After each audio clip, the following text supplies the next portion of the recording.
Bonjour à toutes et à tous. Soyez les bienvenus pour cette première séance des lundis numériques de l'Institut national d'histoire de l'art pour la saison 2023-2024. Donc, je m'appelle Pierre-Yves Laborde, je suis adjoint au chef du service numérique de la recherche et je suis en présence de notre invité du jour, Léa Saint-Raymond de l'ENS-PSL, que je remercie vivement pour sa participation. Donc, le programme du trimestre en cours est déjà en ligne sur le site web de l'INHA. Au cours des prochaines séances, nous vous proposerons d'en connaître davantage sur le Data Lab de la BNF, le nouveau portail documentaire de la bibliothèque Kandinsky et des archives du Centre Pompidou et le projet Commons. Donc, la programmation des lundis numériques de l'INHA est constituée de façon collégiale par les différents acteurs du numérique de l'INHA en poste dans les différents services de l'Institut et qui en constituent le comité scientifique. Donc, le laboratoire InVisu, le service numérique de la recherche du département des études et de la recherche, le service d'informatique documentaire, le service des services au public du département de la bibliothèque et de la documentation, le service des systèmes d'information, le service des éditions et le service de la communication des services communs.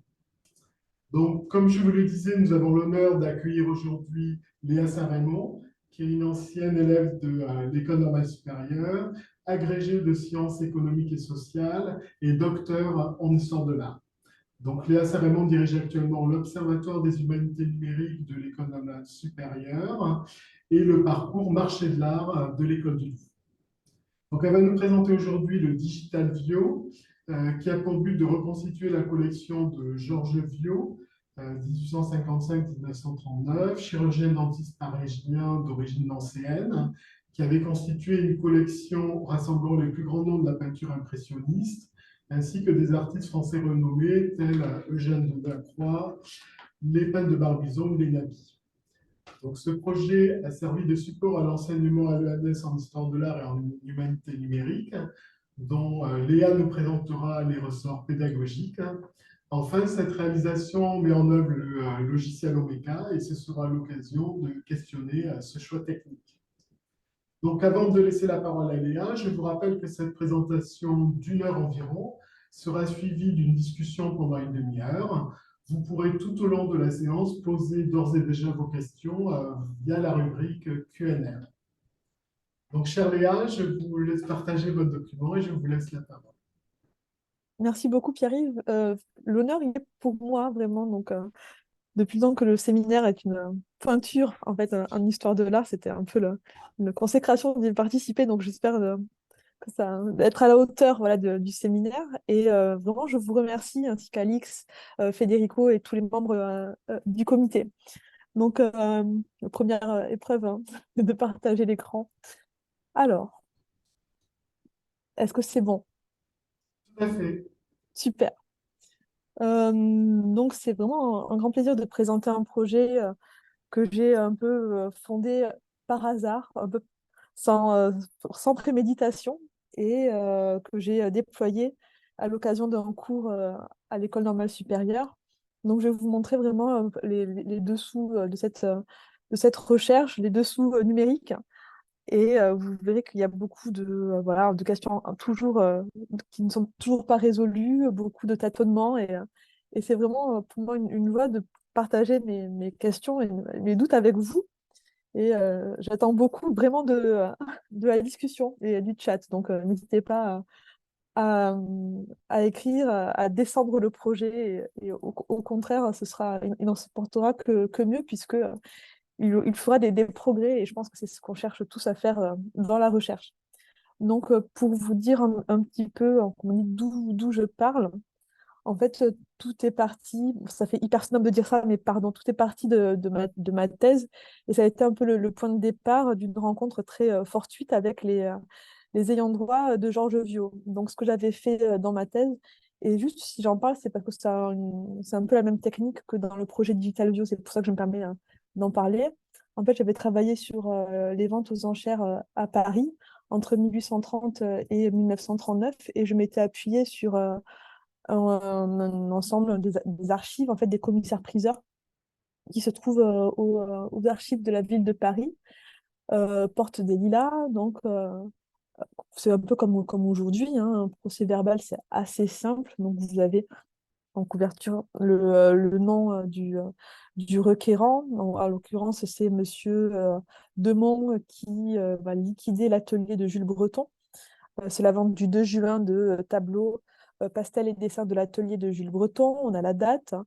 On a surtout le nom du commissaire-priseur. Et donc, quand on ouvre ce procès-verbal, donc c'est une écriture de chat jusqu'aux années 1930. On a le numéro du catalogue de vente, hein, si la vente est cataloguée. On a surtout le prix d'adjudication des objets passés en vente hors frais acheteurs. Et on a le nom des acquéreurs avec les adresses. Par exemple, si on s'entraîne ici, on a donc le numéro 2, après 266, ça c'est le numéro d'ordre de vacation. Donc c'est le 266e lot passé en vente. Donc le numéro 2 dans le catalogue de vente, qui est un autre sous-entendu tableau, si on va tout en haut, un autre tableau vendu à Monsieur Nodler, donc on a le nom ici et là, 18 000 francs, donc en chiffres et en toutes lettres. Donc on sait que le 2 a été adjugé à Nodler pour 18 000 francs, et on sait que Nodler, par ailleurs, est un marchand aux États-Unis. Donc quand on associe le procès-verbal avec le catalogue de vente, en l'occurrence la vente de l'atelier de Jules Breton, on peut avoir toutes les informations sur l'objet, en fait, les informations disponibles selon le catalogue de vente. Bien sûr, il ne faut pas le prendre pour argent comptant. Et quand on associe les deux, ça fait une grosse base de données et ça permet, sur un temps long, quand on prend beaucoup différents segments, ça permet d'avoir une sorte de cartographie des préférences. euh, en partant du principe que l'hypothèse de départ, c'est que les évolutions des prix relatifs disent quelque chose de l'évolution des goûts et autre chose. Donc, j'ai fait ce travail pour ces segments-là, entre 1830 et 1939. Ce travail, donc, je l'ai soutenu en 2018 déjà, ça remonte assez loin déjà. Et j'ai eu l'occasion de publier, d'en faire aussi quelques articles que j'avais mis sur Hals. Et justement, j'y viens, à cause de ces articles-là qui permettent l'exploration, la recherche en plein texte dans le PDF, que j'ai été mise en relation avec les ayants droit de Georges Viau. Donc ça, c'était déjà un mail d'avril 2021.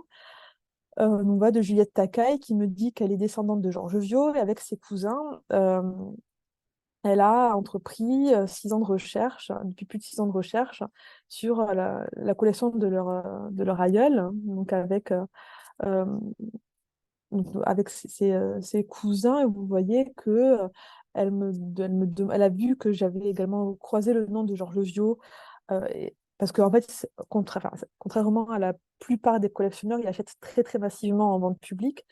En vente publique, on a la plupart du temps en fait des marchands qui achètent peut-être soit pour leur boutique, soit pour le compte de collectionneurs.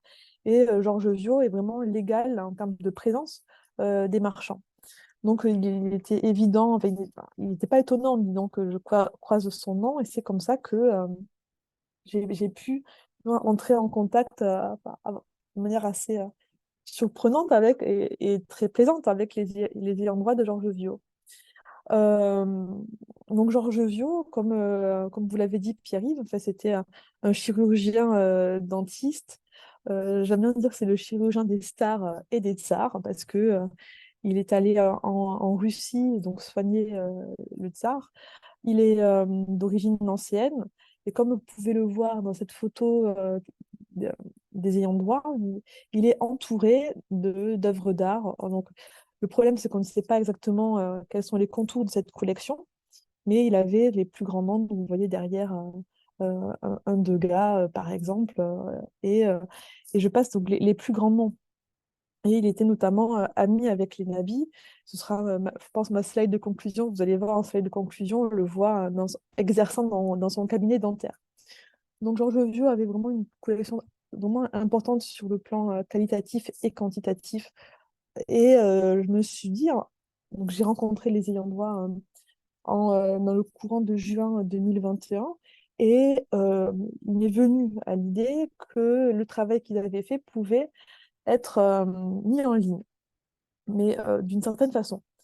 Donc, ce qu'ils ont fait, vous voyez, Juliette Takai est quelque part, la, comment dire, je dirais pas la femme de l'ombre, mais elle fait toutes les recherches documentaires, hein, même si son nom n'est pas cité, du moins en première de couverture. Son nom, derrière celui de Christian Teveny et Claude Petit-Castelli. Mais c'est vraiment avec Juliette Takai que j'avais le plus de liens, on va dire, peut-être le plus de mails. Donc, ce qu'ils ont fait, depuis quelques années, une sorte de catalogue raisonné de la collection de leur aïeul. Donc, en l'occurrence, ils ont voilà, le catalogue raisonné. Donc, si vous pouvez, si vous voulez euh, si on l'ouvre, donc ça fait, je sais pas, je crois que je dois l'avoir au bureau. Donc, alors, ça y est. Donc, je sais pas si on voit très bien. Donc, c'est parce que j'ai flouté, mais c'est un ouvrage disons, assez conséquent avec un certain nombre de numéros. Et dans ce catalogue, on peut, disons, avoir différents tableaux. Ils ont regardé surtout les tableaux et puis après les dessins, quelques dessins, mais c'est surtout catalogué à la fin avec quelques gravures, les tableaux de leurs ancêtres. Et comme vous pouvez le voir, c'est numéroté bon, comme un catalogue raisonné. Mais ce qui me semblait, et ça a été le point de départ de ce travail, ce qui me semblait, c'était que cette- le catalogue raisonné pouvait être complété, en tout cas, par les sources.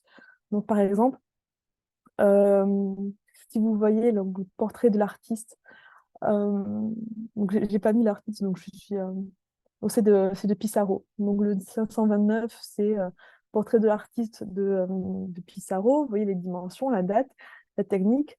Achat 1932, vente le 11 décembre 1942.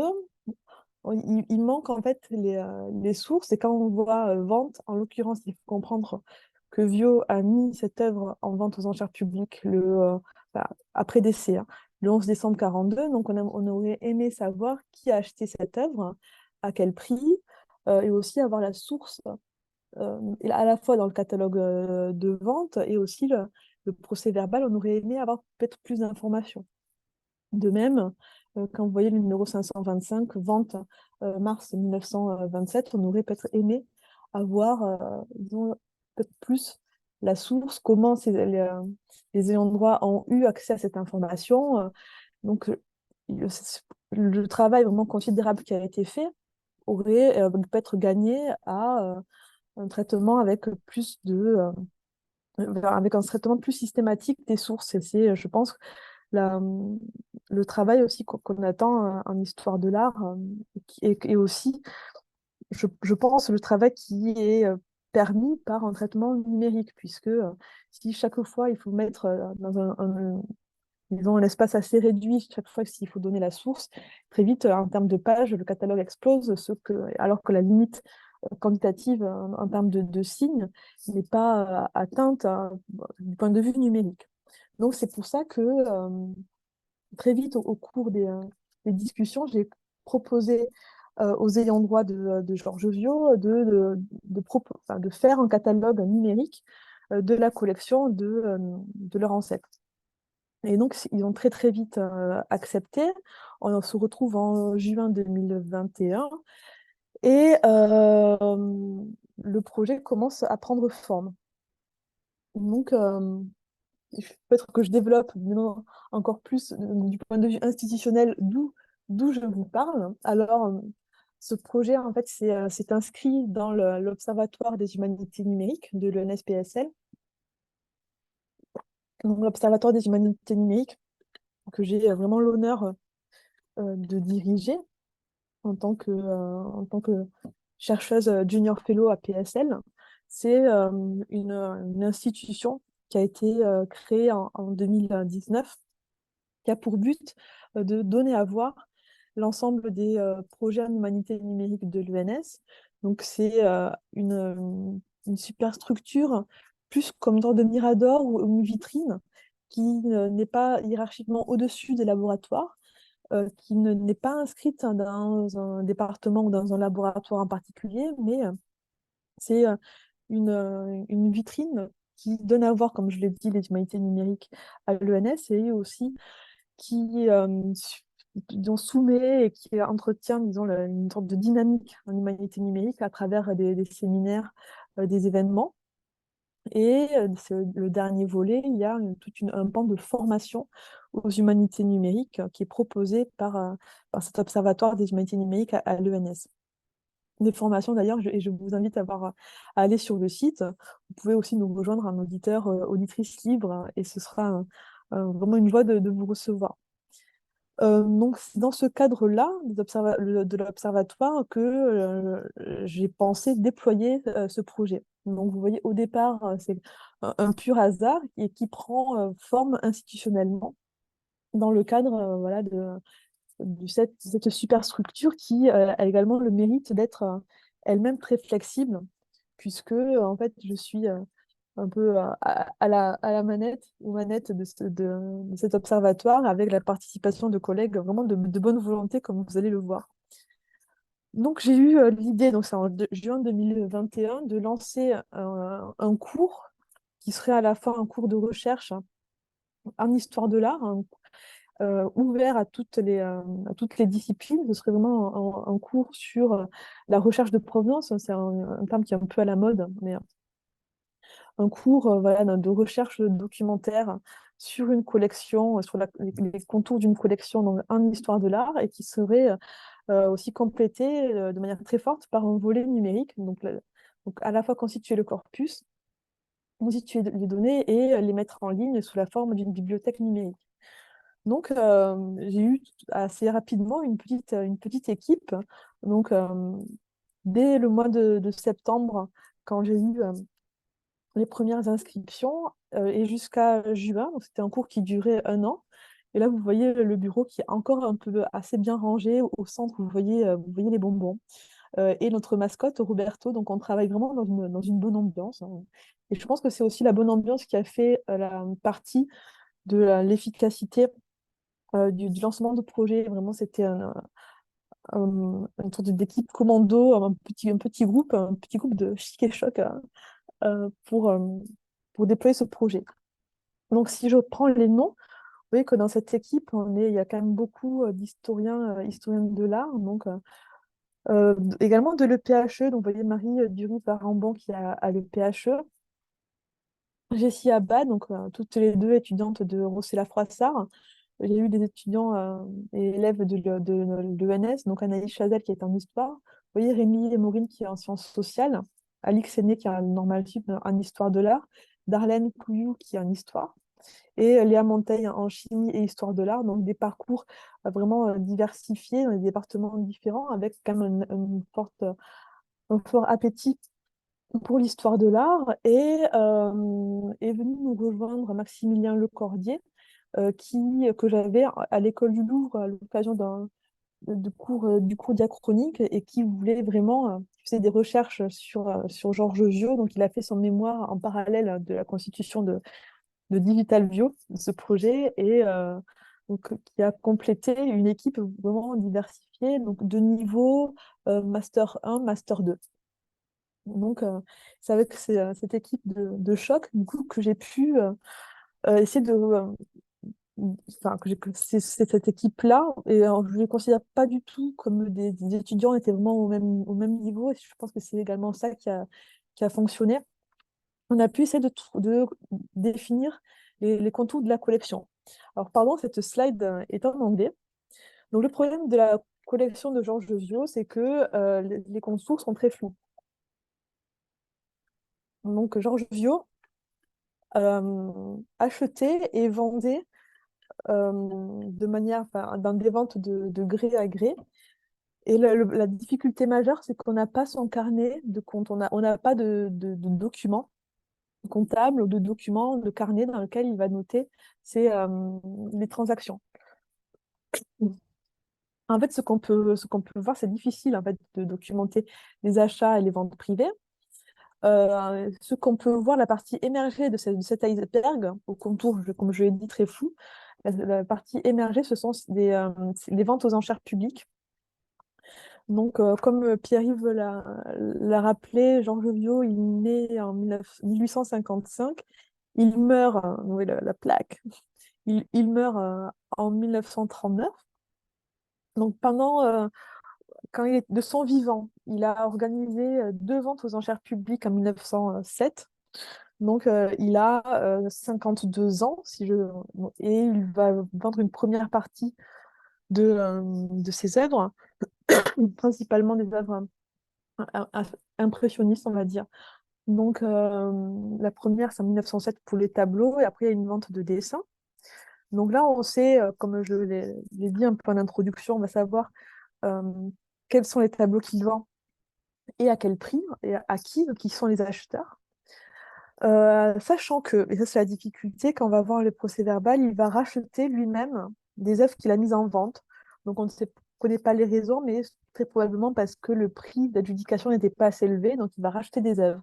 Donc ces œuvres vont revenir dans la partie, dans le gros de sa collection. Il va à nouveau mettre en vente des tableaux et des dessins et quelques sculptures. Il n'y a pas beaucoup de sculptures dans sa collection. Donc en 1930, donc là, les prix d'adjudication atteints, ils sont moins bons. Vous allez voir, ils sont. Donc peut-être que c'était à cause de difficultés financières qu'il écoule une partie de sa collection. Et il va également racheter des œuvres, hein, parce que peut-être sans doute le prix d'adjudication n'était pas assez important.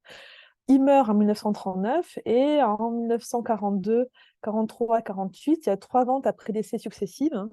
La dernière vente en 1948, il n'y a que 6 tableaux, mais la vente de 1942, c'est un peu la vente qui bat tous les records dans la France, dans le Paris sous l'occupation.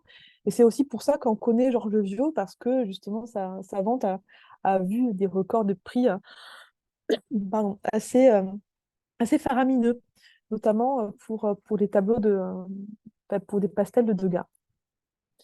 Donc, ce qu'on s'est dit, pardon, je reviens en arrière, ce qu'on s'est dit avec l'équipe, c'est que on allait d'abord commencer par en fait, ces ventes-là, par la constitution du corpus à partir de la partie émergée de l'iceberg. Donc, ce qu'on s'est dit, c'est qu'on va commencer par la même méthode que ma thèse, c'est-à-dire prendre les catalogues de vente, les retranscrire, et après aller aux archives chercher les procès-verbaux. Euh, pour la parenthèse, ce que j'avais pu voir pendant ma thèse, j'avais pas pris en compte ces ventes, mais j'avais relevé la présence de Georges Viau, notamment en 1900 et 1925, au moment, en fait, quand j'avais fait des sondages pour les tableaux, dessins, sculptures, j'avais vu que c'était un gros acheteur, notamment en 1900 et 1925. Donc, le corpus qu'on a constitué avec l'équipe suit la même méthode que ma thèse, mais vient vraiment en complément, ou plutôt c'est ma thèse qui va apporter quelques œuvres qui seraient passées sous le radar. Donc, je ne sais pas si je suis bien claire. En tout cas, on a considéré comme corpus de départ ces ventes aux enchères publiques qui se sont déroulées à Paris, à l'hôtel Drouot. Donc, ce qu'on a fait, on a pris les catalogues. Ça, c'était déjà un travail de collecte. Le catalogue de 1942, justement, qui est dans la bibliothèque numérique de l'INHA, donc il est vraiment consultable, hein, et vous pouvez le voir en ligne sans aucun problème. Euh, et ce qu'on a fait, c'est que, comme pour ma thèse, on a pris, par exemple, pour l'atelier de l'artiste numéro 64, on l'a retranscrit comme moi j'ai fait pendant des heures et des heures pour ma thèse. Donc là, la date de la vente, le numéro, un identifiant également qu'on a rajouté nous, donc un numéro d'ordre, hein. Euh, Ensuite, nom, prénom, le titre, le médium, et après les inscriptions, hauteur, largeur, et puis après toute la description pardon, que vous voyez là, on l'a retranscrite intégralement. Et cette description n'est pas retranscrite dans le catalogue raisonné des ayants droit. Il n'est pas non plus retranscrite l'information concernant les expositions précédentes, là, tout ce qui est provenance, notamment par exemple Cette œuvre a été exposée au Salon d'automne en 1904 et donc c'est ce qu'on a rajouté. Et également, on a rajouté reproduit au catalogue, oui, non. J'attire aussi votre attention sur la colonne pédigré. Donc, on a rajouté aussi, lorsque cette information était disponible, l'ancien pédigré de l'œuvre, par exemple, dans le catalogue de 1907, on a collection Doria, donc, ou collection Veuvert, donc le joaillier Henri Veuvert. Donc, ça a pris quand même pas mal de temps. Et ensuite, comme pour ma thèse, on est allé aux archives de la ville de Paris. On a pris des procès-verbaux. Donc, les procès-verbaux, en fait, sont classés par étude de commissaire-priseur. Donc, en l'occurrence, là, c'est le commissaire-priseur de la vente de 1942, c'est Adolphe Bélier. Donc, je crois que c'est du D149E3 ou D143E3, mais je pense que c'est D149. Donc, une fois que vous allez dans ce fonds d'archives, les procès-verbaux sont classés dans des boîtes par ordre chronologique. Donc, il suffit de prendre la boîte qui va inclure décembre 42 et puis vous farfouillez un peu, vous trouvez le procès-verbal.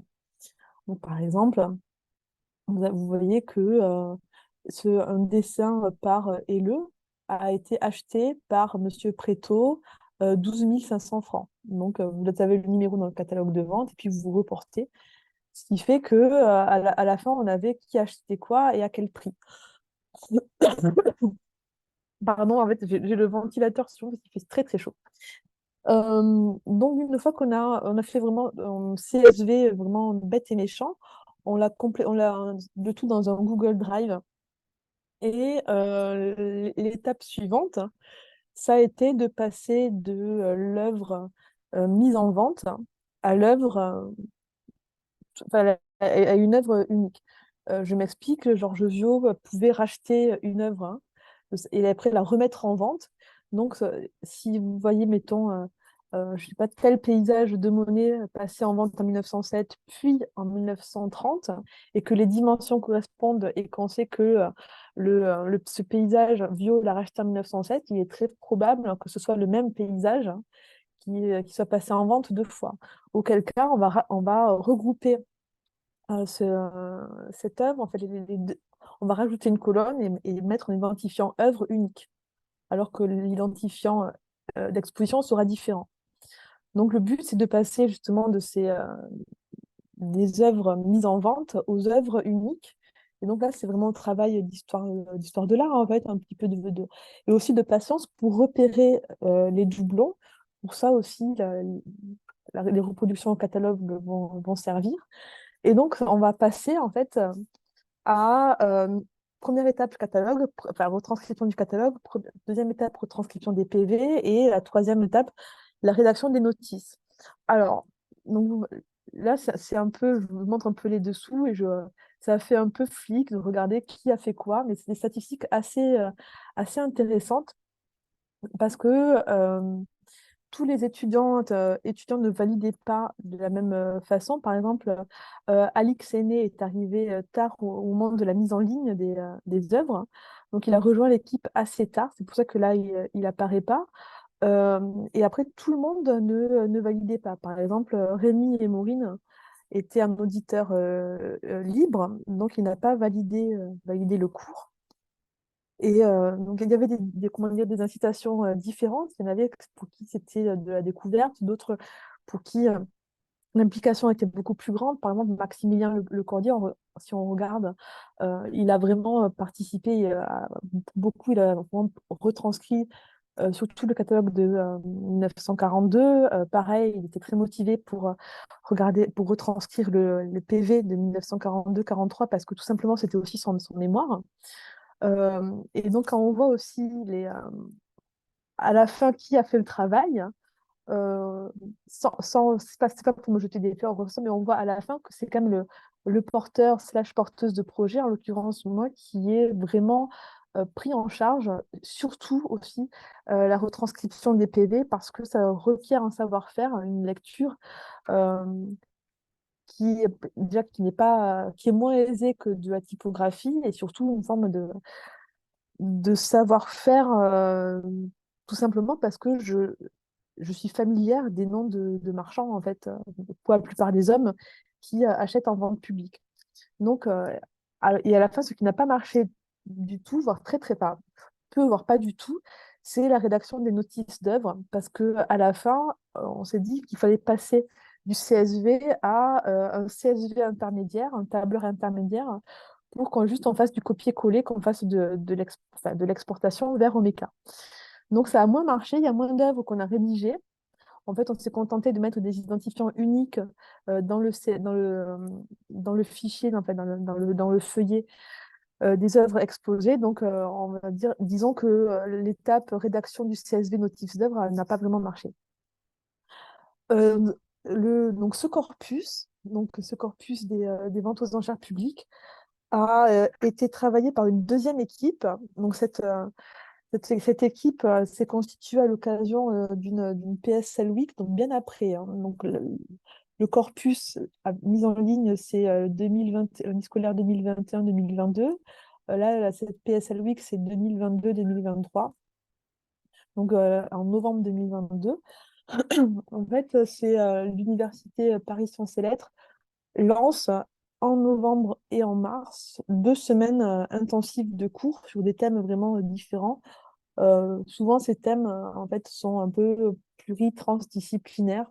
J'avais organisé avec des collègues de l'ENS et de l'Observatoire de Paris une PSL Week autour des humanités numériques et de l'IA. Donc, c'était DHAI, donc Digital Humanities and Artificial Intelligence, avec des projets très différents qui allaient regrouper des étudiants de Master 2 slash début de thèse pour une sorte de hackathon, une semaine intensive de cours à partir d'un corpus et on va essayer de visualiser un corpus. Donc, vous voyez, là, c'était des étudiants de Dauphine, sur la plupart. Et également les mines de Paris. Donc, Juliette Montantem est aux mines. Fabricio Miguel Novelli-Duro est un doctorant de São Paulo qui était en résidence à l'INHA. Donc, c'est pour ça que j'en parle également. Donc, on avait une équipe très diversifiée avec la plupart étaient spécialisés en mathématiques et en informatique. Et Jade était en sciences cognitives et en histoire de l'art. Donc Fabrizio Miguel Novelli Duro était en histoire de l'art. Donc on a pu ensemble visualiser ce corpus. Voilà, donc toujours pareil, une bonne ambiance. Et c'est aussi pour ça qu'on aime ce travail. Et donc, je leur ai montré comment faire de la visualisation quantitative de données à la fois par des graphiques faits en Python. On dit que ça casse pas trois pattes à un canard de faire des graphiques sur Python, mais au moins ils pouvaient mettre les mains un peu dans le cambouis, regarder aussi des free cloud, regarder aussi de faire de la cartographie avec Python. Et également, pour ceux qui n'y arrivaient pas trop, faire des visualisations avec Palladio, donc le logiciel gratuit de Stanford. Également faire des réseaux avec Python. Donc le tout a abouti à un préprint justement sur l'analyse quantitative de la collection de Vio. Donc il est disponible en ligne et c'est peut-être pas ça qui nous intéresse le plus. C'est peut-être pas ça qui, pour le séminaire des lundis numériques, c'est pas ça qui va peut-être alimenter le fil de notre discussion. Ce qui peut-être m'intéresse, et c'est là. Et, j'espère avoir été claire au niveau des étapes. C'est la mise en ligne de de ce CSV, hein, tout simplement, sous Omeka. Alors, ça a été un peu douloureux, assez long, pas douloureux. Je suis pas du tout satisfaite vraiment pas du tout. Il y a des choses bien, il y a des choses moins bien, mais tout n'est pas bien. Donc, ce qu'on a fait, enfin, j'ai été vraiment très conseillée par Jérémy Pedrazi pour ça, j'ai fait une demande d'ouverture euh, avec Humanime. Donc, Humanime, pour ça, ils ont été vraiment super. J'ai fait une demande en fait d'espace sur le service d'hébergement mutualisé d'Humanime pour ben, justement, comme vous voyez, ce formulaire-là, hein, j'ai dit qu'il me fallait tant de mégas, enfin 4 gigas, j'ai demandé, pas, donc c'est pas, je n'ai pas demandé beaucoup. Après, j'ai dit aussi également le nom que je voulais, donc Digital Duo, donc petit clin d'œil à Digital Muret, donc, et qui portait le projet. Et c'est une fois que c'est allé vite, donc une fois que j'ai eu le serveur et l'URL, donc c'est Jérémy Pedrazi qui a installé sur le serveur Omeka. Alors, donc j'avais le choix entre Omeka S et Omeka classique. Bon, ce que j'ai préféré Omeka S, ne serait-ce que pour avoir me réserver la possibilité d'avoir peut-être plusieurs sites, d'avoir je voulais un peu garder la possibilité d'avoir plusieurs sites sous la main, et surtout, je voulais avoir une interface d'administration du site qui me permette de gérer plusieurs personnes. C'est peut-être possible, bien sûr, c'est possible avec Omeka classique, mais pour moi, c'était plus simple hein, de pouvoir me laisser la possibilité de déployer de déployer le projet dans d'autres domaines. Donc, la valeur d'option, pour moi, était plus grande avec Omeka S. Et donc, c'est Jérémy qui l'a installé. Donc, un gros merci à lui. Et il l'a fait vraiment pro bono.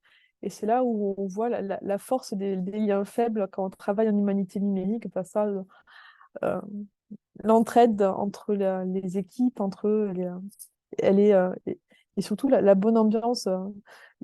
Pour moi, il n'y a que ça qui me permet aussi de faire avancer des projets, la force de l'informel et de l'amitié.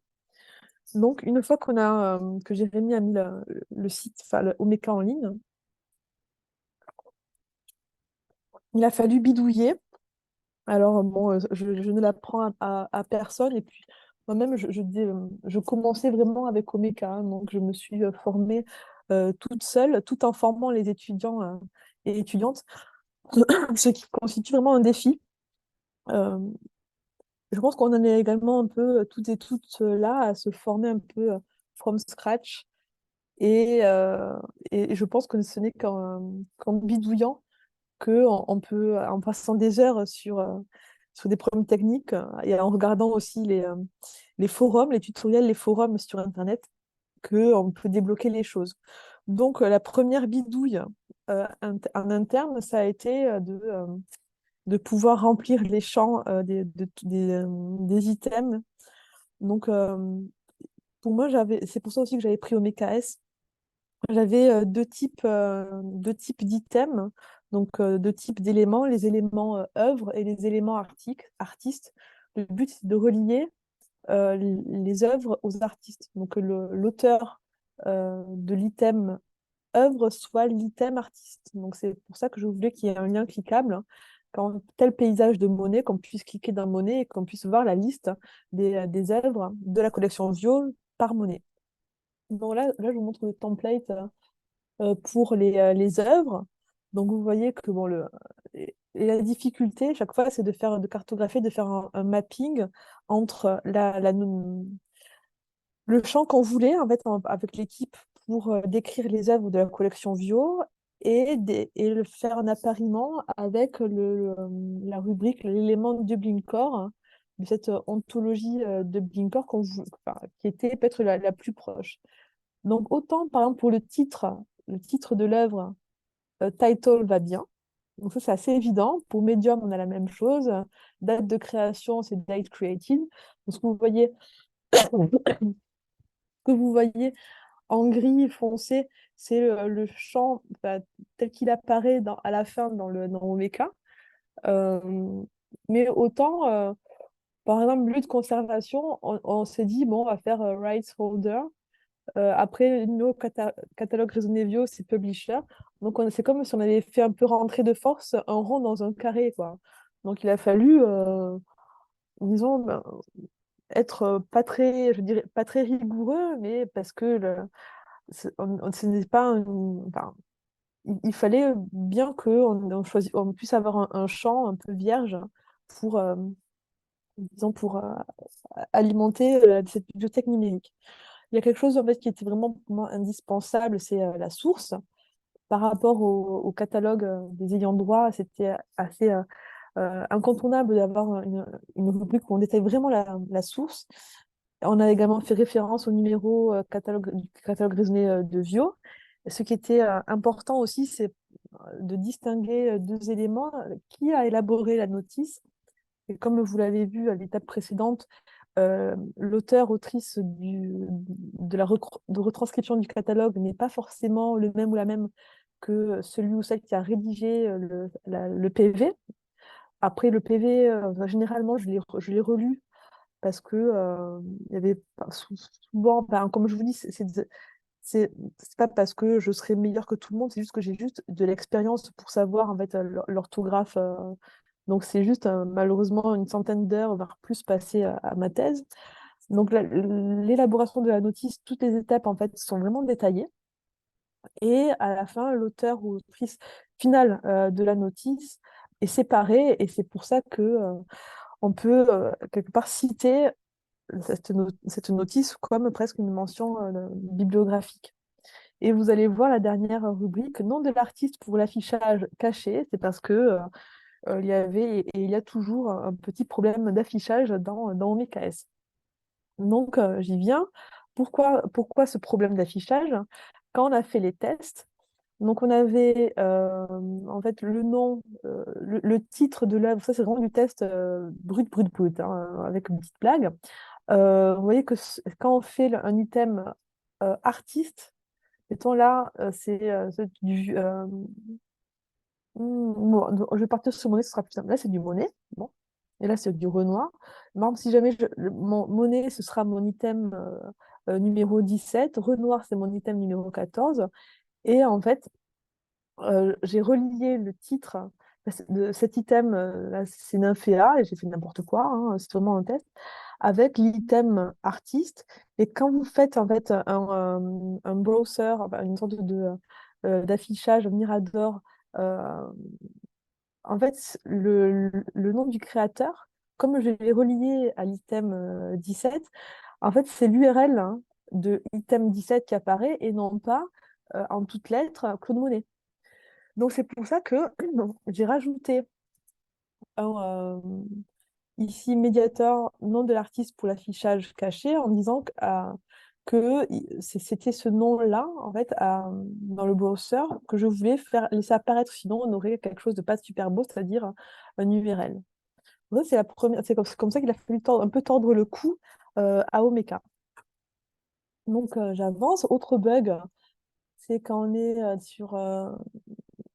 sur Omeka S, quand on télécharge le volume CSV import, et que vous faites les choses très très bien hein, avec donc on avait un CSV vraiment propre avec tous les champs qu'on voulait, etc. Et après, vous passez à l'étape suivante, vous faites en fait un mapping, mais le problème c'est que jamais ça n'a jamais marché en fait le CSV import. Ça veut dire, et là ça a été la joie de ce travail de Bénédictin, qu'il fallait importer, enfin créer les notices une par une. Ce même un petit CSV, ça ne marchait pas. Donc sur ce, j'ai écrit en mai 2022, donc vous voyez que ça prenait déjà un an, hein. J'ai écrit à Daniel Berthereau, qui a développé vraiment OMKS, donc respect à lui, hein. Et voilà, et en fait, je n'ai jamais eu malheureusement de réponse, si bien que en fait, on a vraiment travaillé à la main. Donc ça donne ça. Donc, vous pouvez accéder à. Je crois que dans le. Pierre-Yves a dû mettre le lien de l'URL. Alors, autre surprise, c'est que quand on fait digitalview.emmanuel.fr, on arrive sur une sorte de plateforme où on a accès, on peut cliquer à tous les sous-sites du site, parce que OMKS permet de faire une arborescence, comme vous le savez, de sous-sites internet, d'avoir plusieurs sites internet. Donc, le problème, c'est que,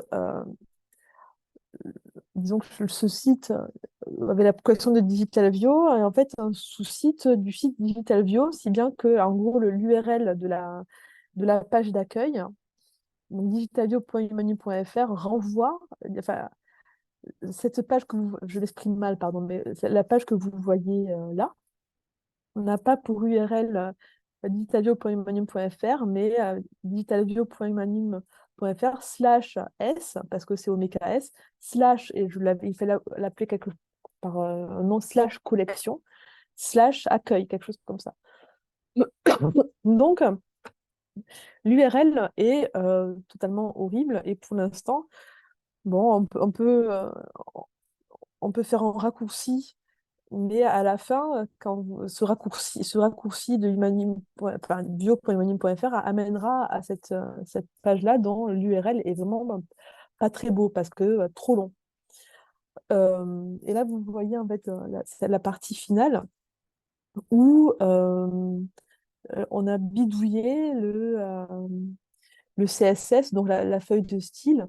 On a choisi de mettre un bandeau qui reprend en fait le PV un PV de la vente, je crois que c'est celui de 1907. Donc, et après, le fond en fait, est fondu, l'arrière-plan gris est un peu fondu avec une police donc, de ces Google Fonts pour la feuille de style du CSS, un peu en rouge. Et on a choisi également, avec les étudiantes et étudiants, une sorte d'arborescence. Donc, première, qui était Georges Viau. Donc, vous pouvez même cliquer pour avoir des informations un peu de base. On a les différents artistes qui composent la collection, les œuvres. On a classé par peinture, art graphique et sculpture. Après, j'ai rajouté les acteurs, donc les anciens propriétaires et après les acheteurs. Et à la fin, une cartographie des œuvres. Parce que, en fait, on peut, avec un module je crois pas que ce soit un module, mais c'est par défaut, on peut cartographier les items. Donc, il peut y avoir, en fait, enfin, le choix, a été, en fait, en l'occurrence, là, pour les peintures, de laisser, en fait, de pas mettre de vignette, quelle qu'elle soit, si on n'a pas la reproduction de l'œuvre ou si on n'a pas retrouvé l'œuvre. Donc ça fait disons, un affichage, un browser un peu étrange, mais ça a été un choix, disons, entre guillemets, scientifique de ne pas mettre de vignette. Euh, on aurait pu laisser une vignette vide, mais voilà, c'était plus facile. Voilà. Donc voilà ce que ça donne. Donc euh, en l'occurrence, pour cette œuvre de la collection, donc Jeune fille sur l'herbe, vous voyez que quand on clique sur artiste, c'est un lien cliquable qui nous renvoie vers l'item Berthe Morisot et on aura en fait toutes ces œuvres de la collection. Donc on a les dimensions, inscription, description de catalogue. Là, vous voyez, l'auteur de la notice, c'est Anaïs Chazelle. Et on aurait pu, et là, en fait, on voit qu'il y a encore parfois du travail de mise en page pour faire en sorte que le lieu de conservation ici, il manque le numéro d'inventaire, ce soit ce lien-là. Donc vous voyez que c'est encore, bon, parfois, même en expliquant, on me laisse toujours passer des choses. La partie la plus importante était le pédigré, vous voyez, où là, on a vraiment détaillé le pédigré et la source, donc Archives de Paris, et la cote du procès-verbal aux Archives de Paris. Donc élaboration de la notice, vous voyez, qui est détaillée. Donc là, comme c'était un travail qui arrivait, on était déjà vous voyez, j'ai écrit le mail à Daniel Berthereau en mai. Les étudiantes et étudiants finissaient leur mémoire pour la plupart, donc ils étaient assez peu disponibles, même si je leur ai montré en fait comment mettre en ligne. Donc ils ont toutes mis en ligne des notices. Mais à la fin, pour terminer la mise en ligne du corpus, vous voyez que j'en ai fait quand même plus des trois quarts à la main, une par une. Donc, avec tous les biais que ça peut avoir, parce que non, je suis pas infaillible. Donc, quand on a fait 45-89, donc, il peut y avoir aussi des erreurs. Donc, à la fin, donc le développement, c'est que il a fallu donc et c'est un peu un parti pris de regarder les acheteurs, donc les acteurs clairement identifiés ayant acheté des œuvres lors des ventes aux enchères publiques de la collection Audio. Il y en a beaucoup, il y en a plus de 100 hein, au moins, mais le parti pris a été de prendre les plus importants. Donc, par exemple, la plupart ce sont des marchands, hein, Galerie Bernheim-Jeune, aussi Paul Cassirer, Carlian, Paul Durand-Ruel, bien évidemment. Donc, Hildebrand-Gurlitt, là, c'était assez intéressant parce que, donc à la vente de 1942, donc, Gurlitt on a retrouvé donc, entre guillemets, le trésor Gurlitt, maintenant qui est à Berne, en attente voilà, de restitution. Donc, on a pu savoir ce qu'il a acheté et on le voit assez directement. Donc, ça, c'est la page un petit peu qui sent le soufre pour la provenance, puisque c'était un marchand euh, berlinois de Dresde, actif à Berlin, si mes souvenirs sont bons, qui a été impliqué justement dans la spoliation d'œuvres d'art. Donc, en l'occurrence, la vente après décès de Vio avec tout ce qu'il y a de plus légal, hein, parce que il n'y a pas eu de spoliation, c'est juste un marchand qui a été impliqué dans les spoliations. Donc, je ne dis pas que ces œuvres-là doivent être restituées, puisque la transaction a été faite de manière légale, hein, dans une vente après décès légale. Donc voilà, ça c'est un premier développement.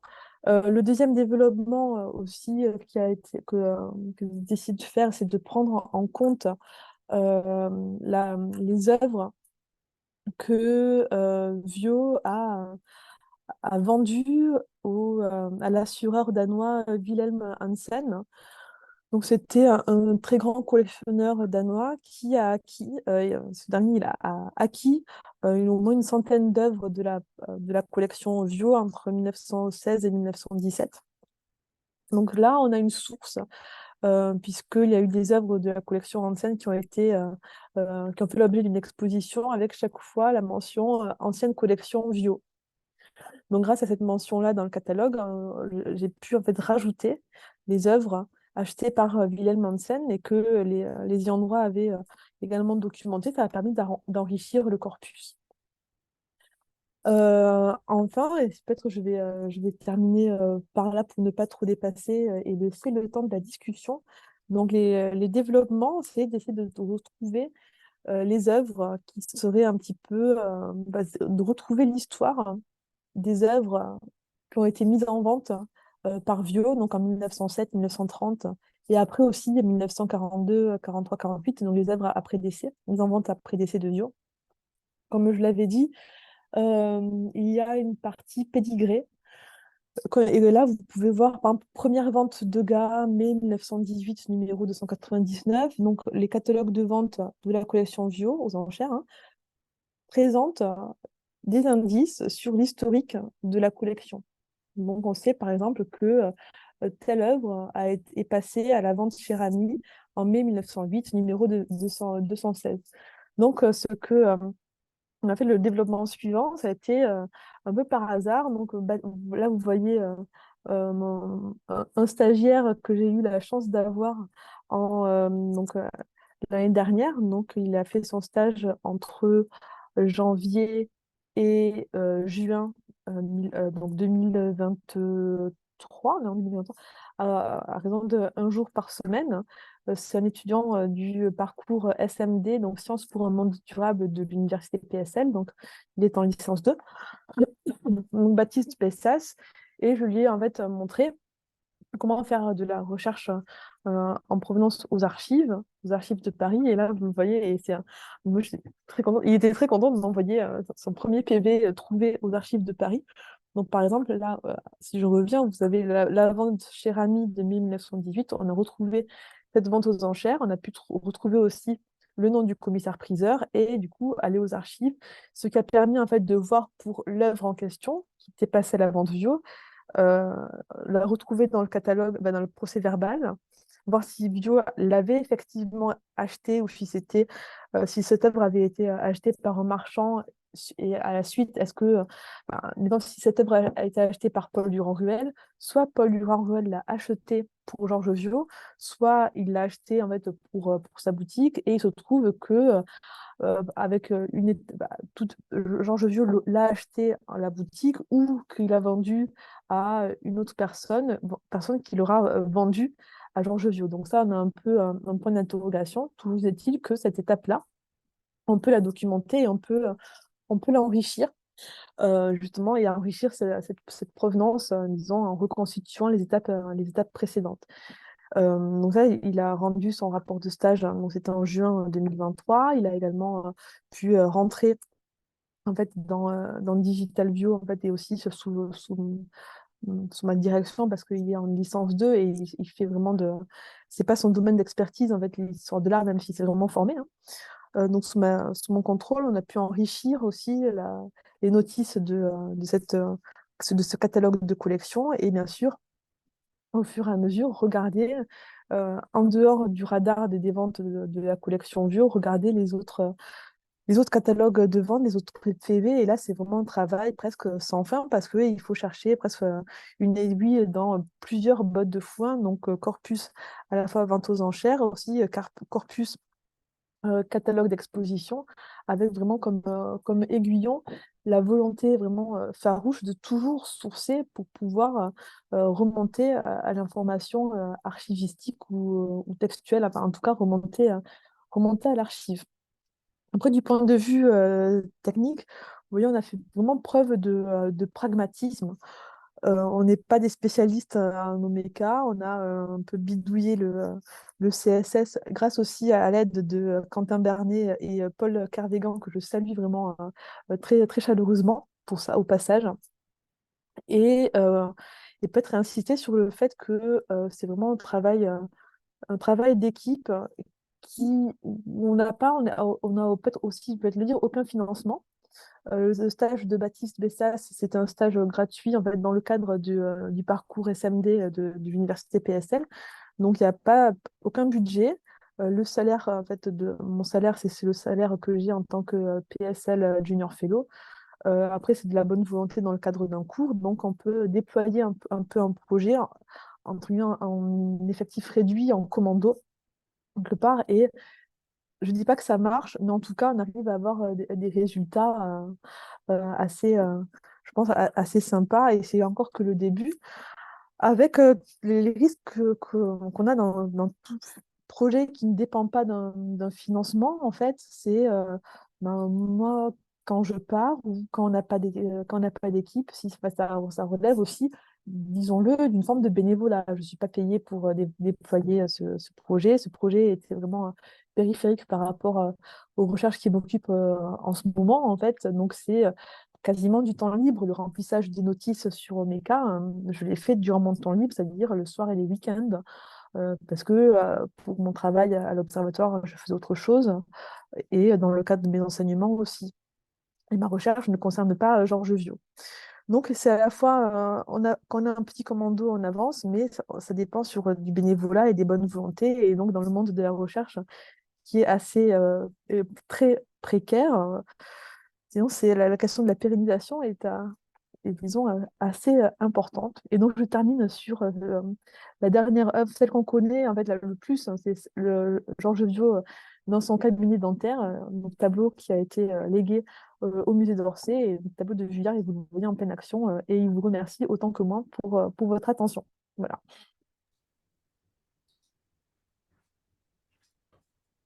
Merci beaucoup Léa pour cette formidable présentation.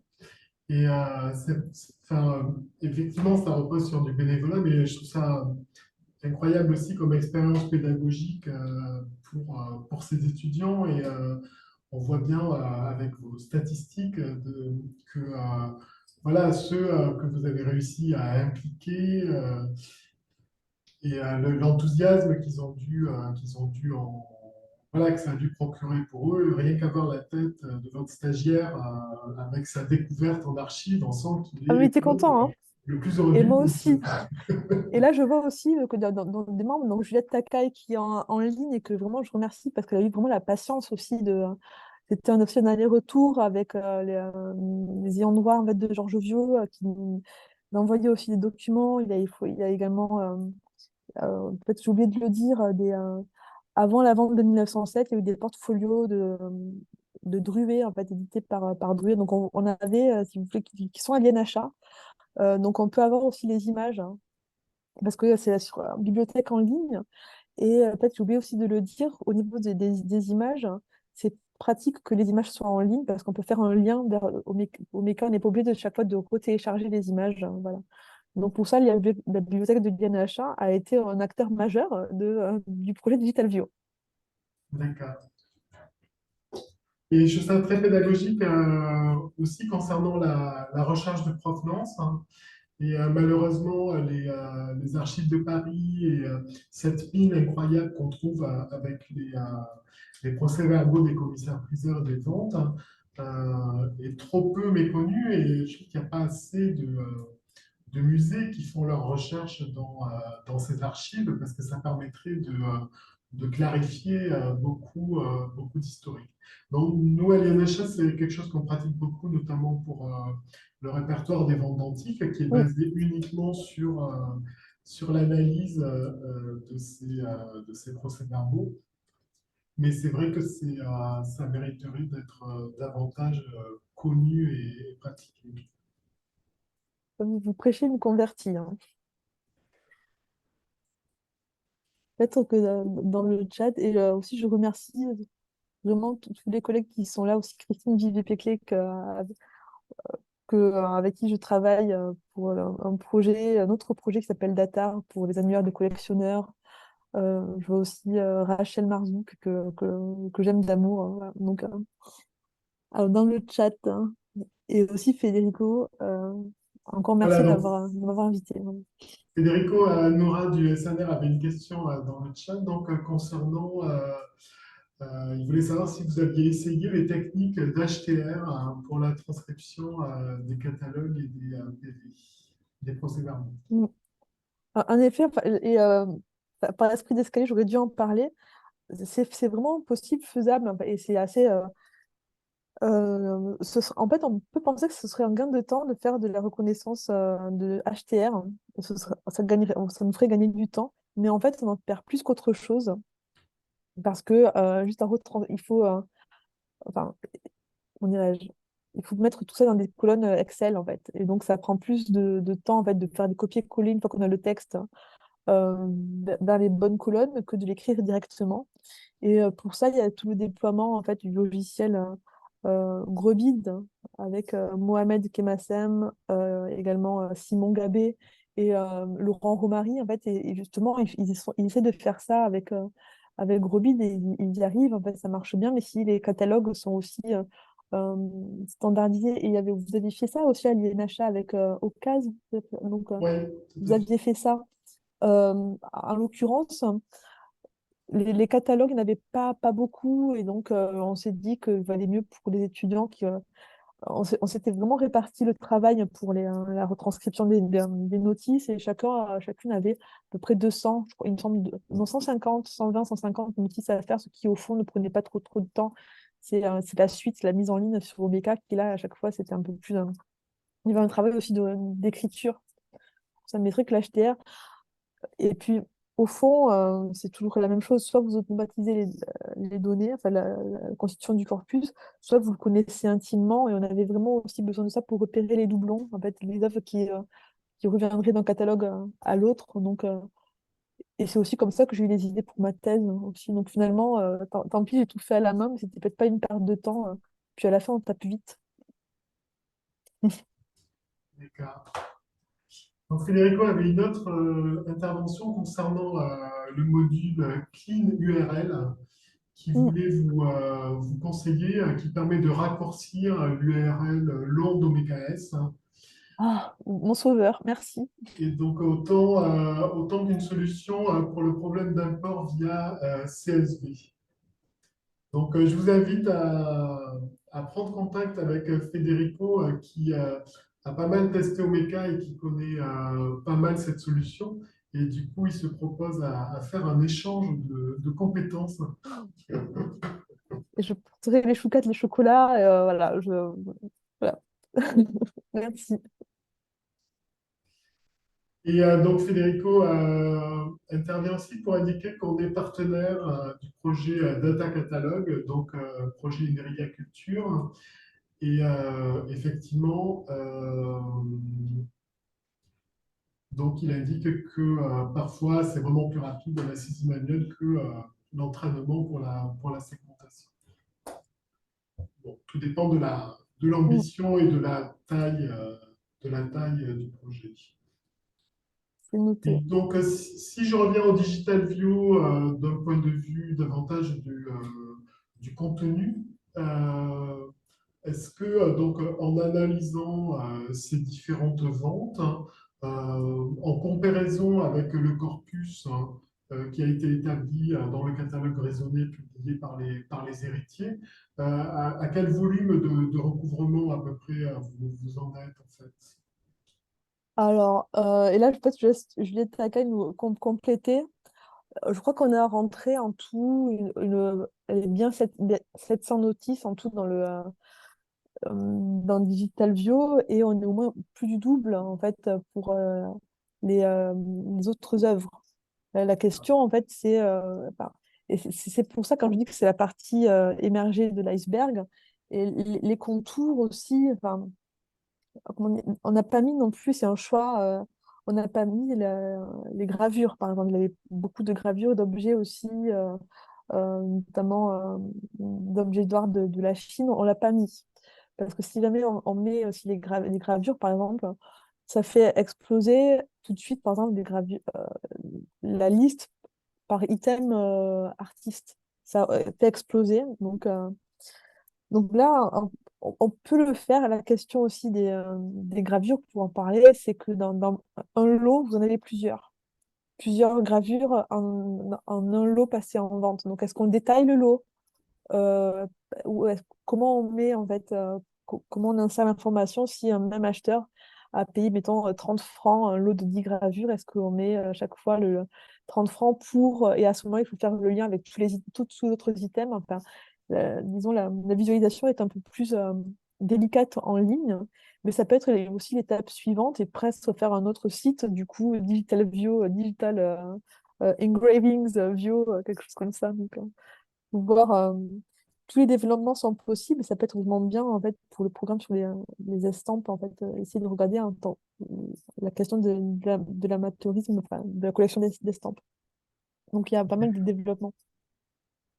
Et vous-même, dans le travail que vous avez accumulé pour votre thèse, hein, les occurrences dans lesquelles pouvait remonter Vio comme acheteur dans d'autres ventes que celles qui ont été étudiées pour les Digital View, est-ce que c'est des renseignements que vous avez intégrés au Digital View ou au contraire vous êtes empêché de le faire pour pas pour garder cette unité de source en fait? Là, le but en fait, enfin, le but, c'est d'arriver vraiment à une couverture la plus large possible de la collection de Vio. Donc, on peut, euh, je pense que le fichier, le CSV qu'on a fait en fait, sur les ventes Vio pourra être versé, je pense, sur Dataverse avec tous les auteurs et autrices. Donc, ça fait encore plus vraiment en soi presque cohérent. Parce qu'après, c'est un peu pareil, c'est quand on n'aura jamais fini peut-être de voir la collection Vio et même voir ce qu'il a peut-être acheté en vente privée qu'on n'aurait pas documenté. Donc, il y aura toujours une sorte d'angle mort pour la collection Vio, je pense. Mais après, pour mes recherches, je pense que c'est aussi par manque de temps. Bon, je ne suis pas du tout ministre, hein, mais c'est vrai qu'on a, on est pas mal sollicité, et vous comme moi, nous tous et toutes qui sommes en ligne, on est vraiment sollicités par mille activités aussi dans la recherche et comme ça relève vraiment aussi d'une forme de travail bénévole gratuit. C'est vrai que quand on a des urgences, donc du coup, je pense que ce que j'avais trouvé dans ma thèse, je ne l'ai pas encore mis, mais ça me saurait tarder. De fait, c'est prévu. Mais c'est- voilà, ce sera dans un deuxième temps. Et justement, là, ce séminaire donne encore plus. C'est la rentrée, on a envie de s'y remettre et d'augmenter le projet, oui. D'accord.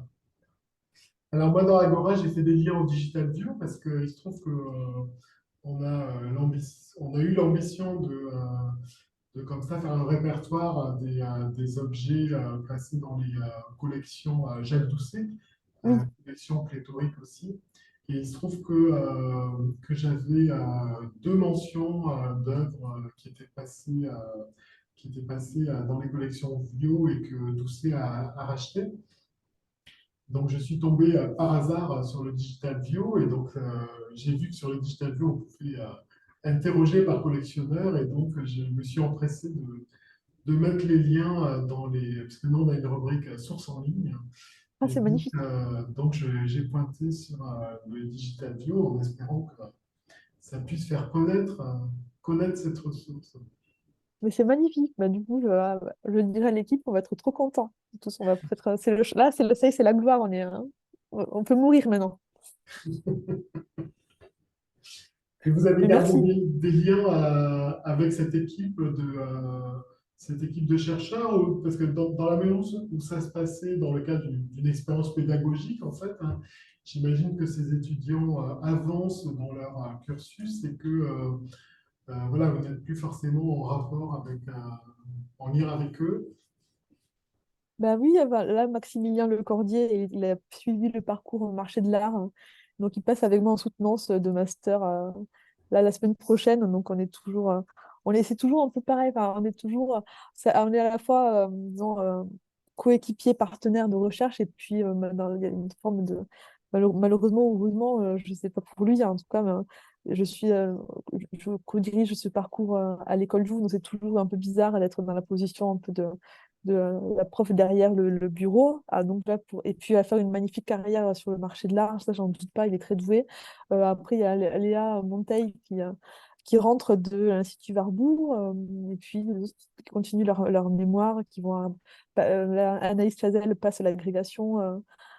Donc on reste ensemble, on reste en contact, et puis j'ai la chance d'avoir un bureau un peu en termes enfin, géographiques un peu central à l'école, et puis ils savent toujours que les butées le café qui les attendent, et puis on reste toujours en contact, voilà. D'accord. Mm.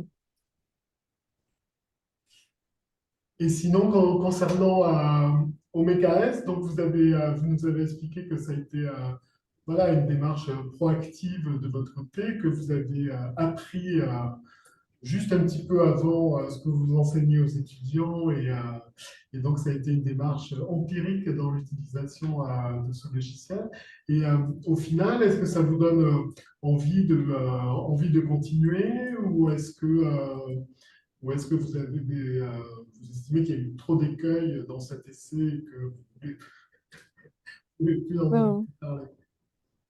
Après, disons que l'Omeka, c'est gratuit, voilà. Donc c'est après, et puis beaucoup en fait de projets sont sur Omeka, et après tout, c'est pratique, et puis ça fait quand même c'est une forme de standard maintenant dans les projets en humanité numérique. Le problème en fait qu'on a rencontré, et que tout le monde rencontre, je pense, quand on est sur Omeka S, c'est que quand vous voulez rédiger une notice avec du texte, et dans le texte un lien hypertexte, ça marche pas. En fait, il faut des blocs de texte ou un bloc ou dessous, un bloc avec un lien cliquable, et après vous allez remettre du texte.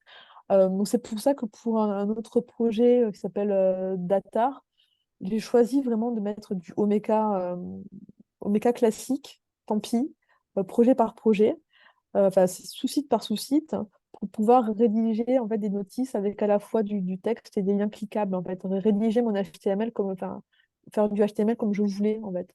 Donc il y a plus de flexibilité pour moi dans mes cas classiques, mais après enfin, les deux se valent, ça dépend ce qu'on veut en faire, mais rien que pour la rédaction des notices, je préfère Omeka classique. Mais je reste sur Omeka. Et sur OMKS, on peut imaginer aussi voilà, un développement avec le web sémantique Mm. également, et donc calquer une ontologie sur vos données pour les diffuser. Peut-être que ça aussi, ça fera l'objet d'un futur étage mis à cette fusée. Mais l'anthologie, vous avez vu, c'est un peu du Jean-Michel à peu près, quoi, hein.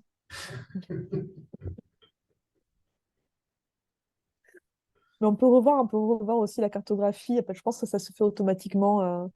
Les changements massifs, enfin, ça se fait. Je veux dire, je pense qu'il n'y a pas de. Après, c'est un peu, c'est l'instant frisson quand on change tout, quoi. Il faut faire une sauvegarde avant, et c'est possible.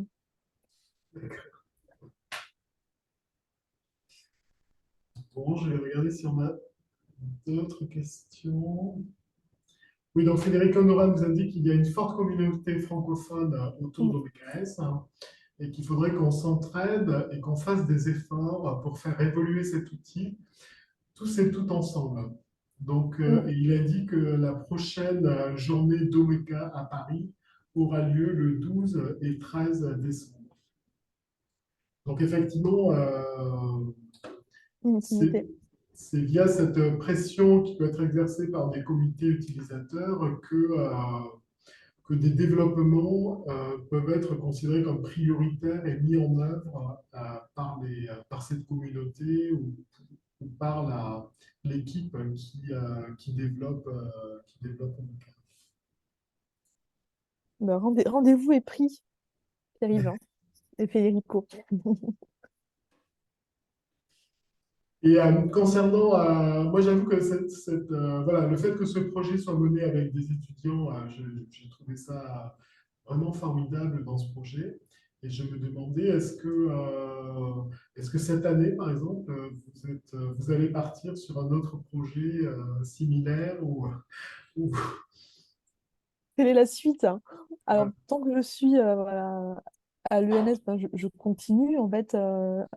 Et là, l'année dernière et cette année aussi, c'est le projet qui s'appelle Archives normaliennes, qui a été, je pense que je peux mettre, j'essaie de faire le lien en même temps que je vous parle, qui a été déployé en fait avec Valérie Tess, qui est professeure d'histoire ça, je mets le lien, professeure d'histoire donc, à l'ENS, qui est aussi la directrice lettres de l'ENS. Et donc, c'est le projet en fait, de l'établissement, là, pour son mandat, de documenter voilà, l'histoire des normaliens, normaliennes, et également de peut-être une plateforme, je ne sais pas si je l'ai envoyé à tout le monde le lien, d'être aussi une plateforme pour documenter l'histoire de l'ENS. Voilà. Donc, pour ça, on a pareil recruté des étudiants et étudiantes de tous horizons euh, qui ont travaillé, donc, qui sur l'histoire du cinéma, du ciné-club à l'ENS, qui sur l'histoire des femmes euh, étudiantes et élèves à l'ENS, qui sur l'ouverture internationale de l'école. Donc là, c'est plus des pages en fait, de mise en ligne d'archives et d'histoire justement de l'institution. Voilà. Donc on n'est pas. Voilà. Et il y a aussi une bibliothèque numérique. Là, l'item, c'est le point d'entrée, c'est l'étudiant ou l'étudiante normalien. Voilà. Donc une sorte de biographie, euh, de prosopographie, si on peut dire, de l'ENS. Donc, D'accord, et après, pour les années N plus 1, 2, on verra ce que l'avenir réserve.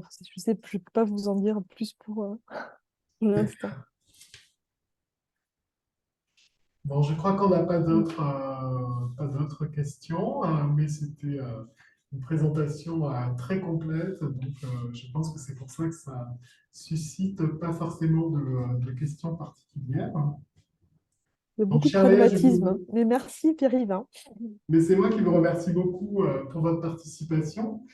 Et donc, on pourra retrouver cette réflexion en ligne, comme tous les précédentes, sur la chaîne YouTube de l'INHA d'ici une dizaine de jours. Et je tiens à remercier les services des manifestations et de la communication de l'INHA qui ont rendu cette séance possible, et tout spécialement à Alix pour sa disponibilité.